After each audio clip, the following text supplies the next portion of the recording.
Assalamualaikum, selamat siang anak-anakku. Masih semangat belajar ya? Sekarang kita ke materi selanjutnya, yaitu pertumbuhan dan perkembangan manusia. Aturan dalam belajar: 1. Mempersiapkan buku yang akan dipelajari. 2. Tentukan posisi duduk yang nyaman. 3. Berdoa sebelum belajar. 4. Menyimak bapak atau ibu guru yang menjelaskan. Jadi kalian buka buku pertumbuhan dan perkembangan makhluk hidup. Tematik tema 1, subtema 2, pertumbuhan dan perkembangan manusia.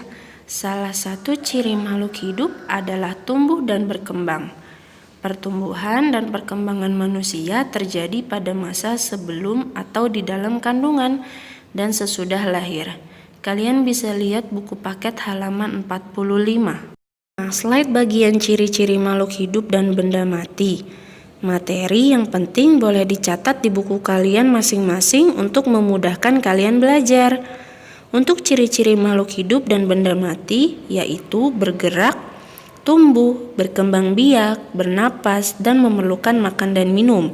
Sedangkan benda mati tidak dapat bergerak, tidak dapat bernapas, tidak dapat tumbuh dan berkembang biak, dan tidak memerlukan makan dan minum.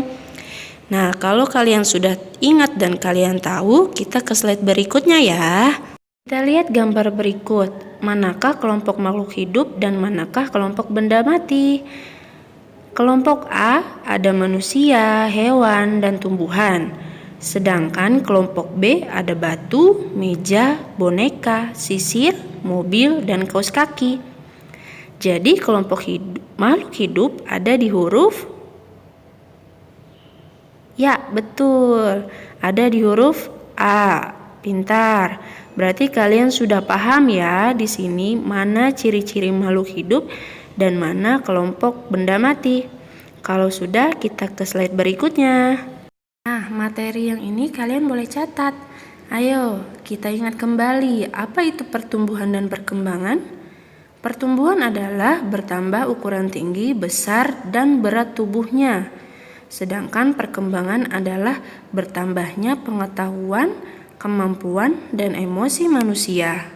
Nah, kita lihat ciri-ciri pertumbuhan dan perkembangan. Ciri-ciri pertumbuhan yaitu bersifat bisa dihitung sehingga dapat digambarkan dalam angka. Kedua, dapat dilihat secara fisik. Dan ketiga, prosesnya terbatas usia. Dan untuk ciri-ciri perkembangan dapat dilihat dari taraf kepandaian, kecakapan, dan emosi.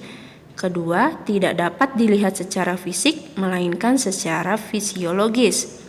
Dan yang ketiga, prosesnya tidak terbatas usia. Jadi, kalian harus catat ini agar kalian tidak lupa. Oke? Sekarang kita lihat contohnya. Contoh untuk pertumbuhan adalah saat adik berusia 1 bulan berat badannya 3 kg. Pada adik berusia 8 bulan berat badan adik sekitar 7 kg.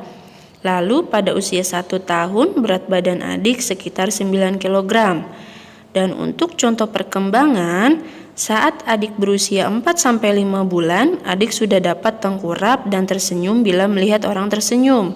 Pada usia 9 bulan, adik sudah dapat merangkak dan sudah bisa mulai menggenggam. Lalu pada usia 1 tahun, adik sudah bisa berjalan. Coba kamu tanyakan mama dan papa bagaimana pertumbuhan dan perkembanganmu di waktu kecil. Kalau sudah bertanya dengan mama dan papa, Miss Fira sudahi pembelajaran hari ini. Oke, terima kasih. Assalamualaikum.